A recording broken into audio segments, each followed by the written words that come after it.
Hi everyone, thanks for being with me. I'm going to talk about an issue today which I've been thinking about for some time, but which I now believe needs to be talked about.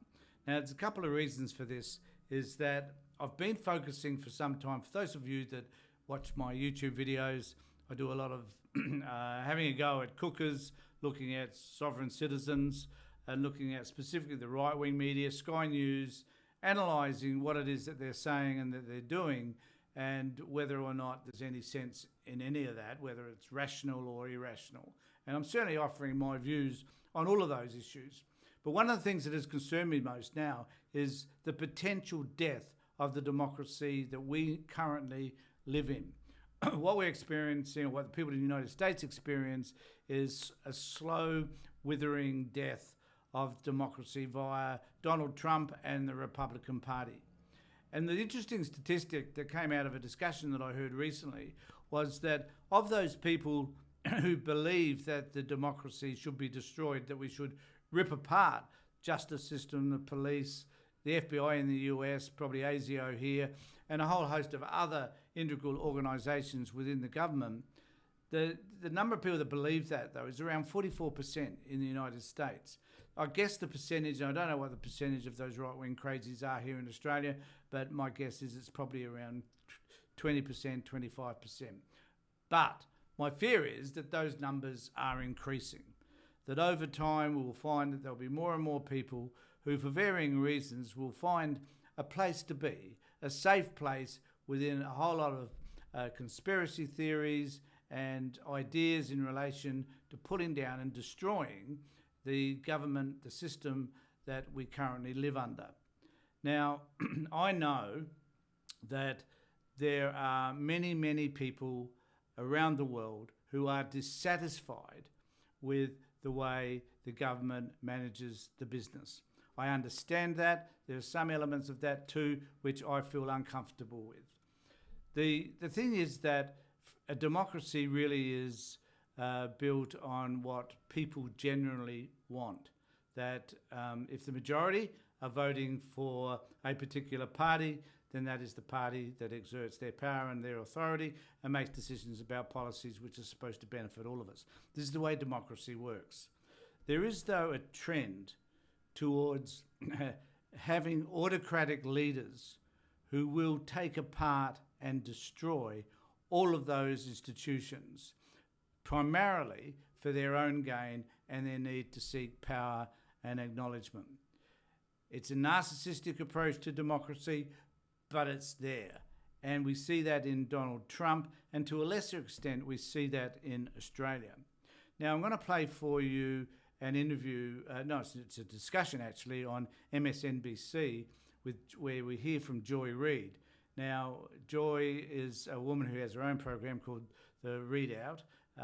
She's worth listening to. She's definitely left-wing. No one's going to dispute all of that. But she says some really insightful things about where democracy is heading in the US and the things that we need to be mindful of. And I'm going to play a little bit of that clip for you, and then I'm going to discuss it with you so that you can get a sense, I guess, as to where we're coming from. And it's a really important discussion because this is a panelist of people that are sitting together after the recent so-called presidential debate and discussing that. And then out of that came this discussion, which I found really interesting. I won't play the whole lot because it's about Roe versus Wade, it's about abortions, it's about their structure, their system and the issues that they're facing in the US. But she does highlight some areas here which I think relate to all of us, and they relate to us as Australians as well. Now, if you're listening to this and watching my video rather from any other part of the world, this also may relate to you. We know that right-wing extremism is taking hold in a whole host of countries around the world, particularly European countries. And the question that we need to be asking is, why is this so? Why are these particular countries, why are people turning towards right-wing authoritarian individuals such as Donald Trump, Erdogan and others in order to govern them? And the answer primarily is given by Joy Reid, and I want to talk about that now. So I'll just switch over to the other screen and I'll play that. What keeps me up at night is that when you talk to people, and Stephanie, I think we talked about this probably more than anyone else, there are people who are so frustrated by politics that are not Trumpies. They're not fascists. But they say, yeah, but every 4 years you tell me I have to vote and my student loans are still killing me. My rent is still killing me. I still can't afford health care. Even I've got Obamacare, it's still expensive. It's still hard for me to actually live, especially younger people who are getting more and more cynical. And this is the generation that are not getting more conservative as they get older. They want LGBTQ folks to have their rights. They don't want to ban, trans surgery. They're for it. They want a more pluralistic, liberal world, but they're also frustrated with politics. They're not excited to vote. They're not excited to vote. And so but we keep telling them, and I'm the auntie that's always like, Auntie Joy, keep telling you have to vote, and you have to keep doing, you have to do it on the local level, you have to vote in school board. But we keep telling them that the only answer to fix this autocratic movement is politics. And when they say, but the politics takes long, doesn't get me where I want, and isn't making my rent lower, and isn't making food cheaper, it's very difficult to keep them on the train. And part of standing up for democracy, though, is making sure that people's needs and what people articulate as their wants are made manifest by the representative government that we vote for. That's right. And I'll just stop it there because, so I guess what Joy's saying, and which I agree with, is that there is this other group of people, not necessarily the sovereign citizens, not necessarily those crazies in the world who just want authoritarian rule. There's a group out there who are young people who are engaging in society in varying ways through social media and whatever, and who are feeling a sense of discontentment with the way their environment, their lives are panning out. Here in Australia, buying a home is a problem, rent is a problem, electricity bills are a problem, being able to make ends meet at the end of the day is a problem, homelessness is a problem. We've got a list of these problems which affect young people. And at the end of the day, these young people, particularly in our country, where if you register to vote, you're compelled to vote in a sense, I guess, and more Australians do tend to vote than what they do in other countries around the world. Those people will determine how governments are to be. And if someone stands up and says, I am the one that can provide the answer to all of these problems, then that is the person I'm going for, regardless of how undemocratic they might be.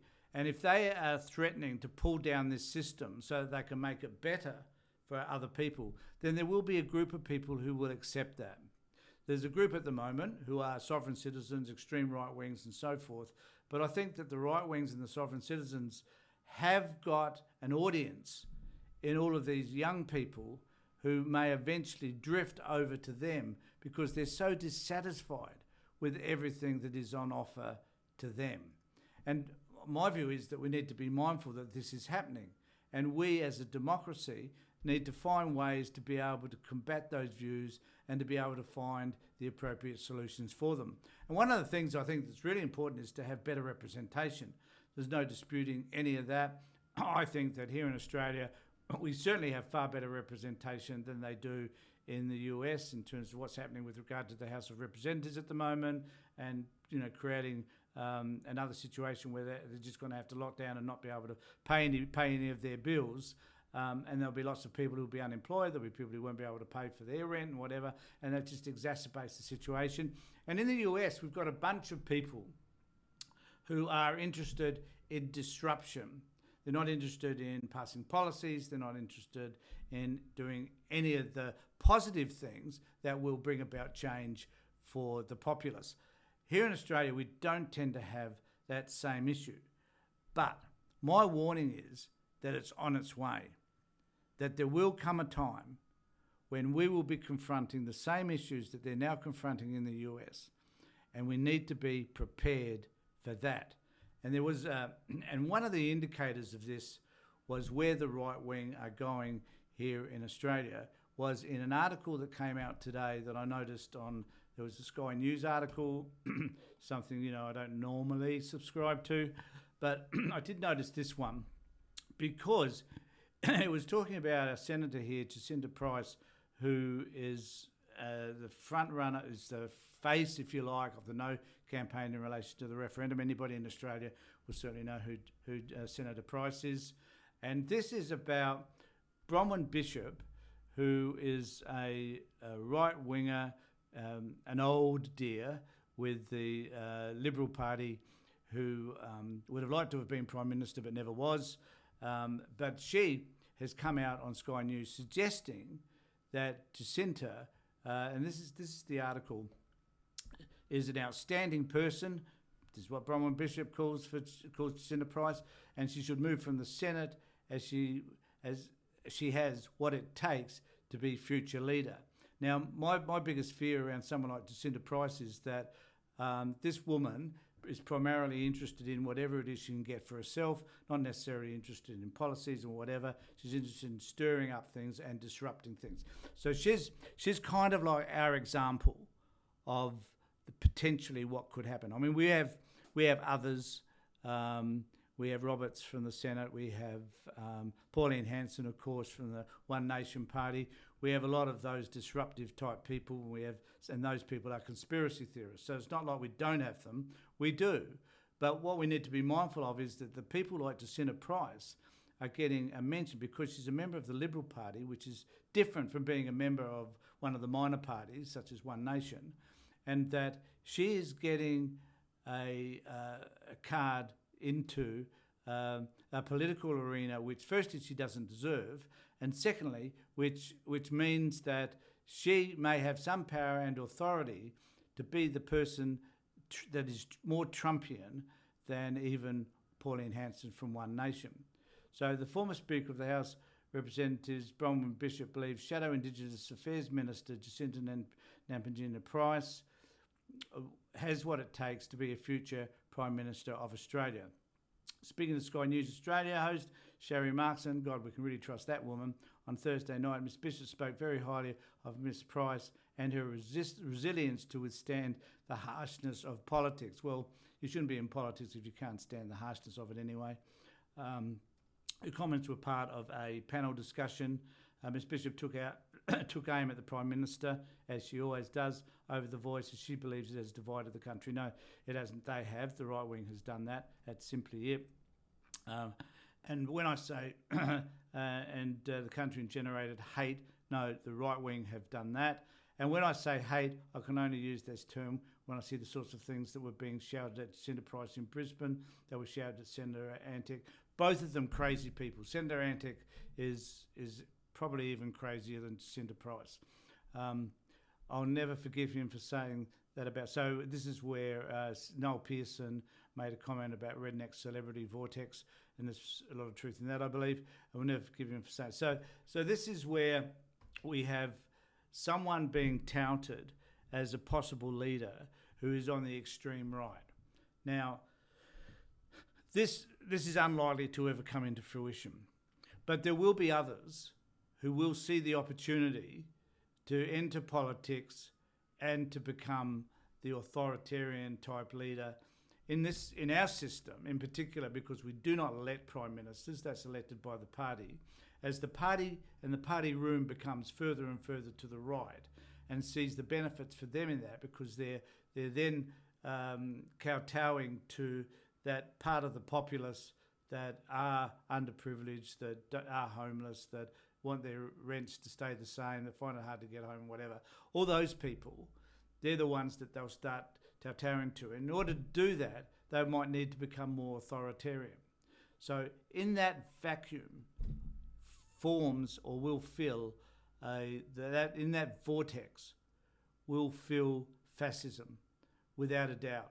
We're seeing it happening in the US in a most distressing and disturbing way. And my guess is that at some point here in Australia, we will experience exactly the same. And we need to be mindful of this and find ways to be able to improve our politics so that we have the people that can advocate for those people that I've talked about, so they don't swing far to the right, that they can receive the messages that we are offering politically to be able to resolve their issues without going to the dark side, if you like. Now, if you've got any problems with anything that I've said, or you've got a comment you'd like to make, I'd love to hear from you. So please put a comment down below, And of course, please subscribe to my channel. That would be a great help as well. I want people to subscribe to my channel because I'm hoping by the end of the year I have at least 1,000 subscribers, so that I can then perhaps monetize some of the work that I'm doing. I'd really appreciate that. Thanks everybody. Thanks for being with me. Take care, look after yourselves, and more importantly, be safe.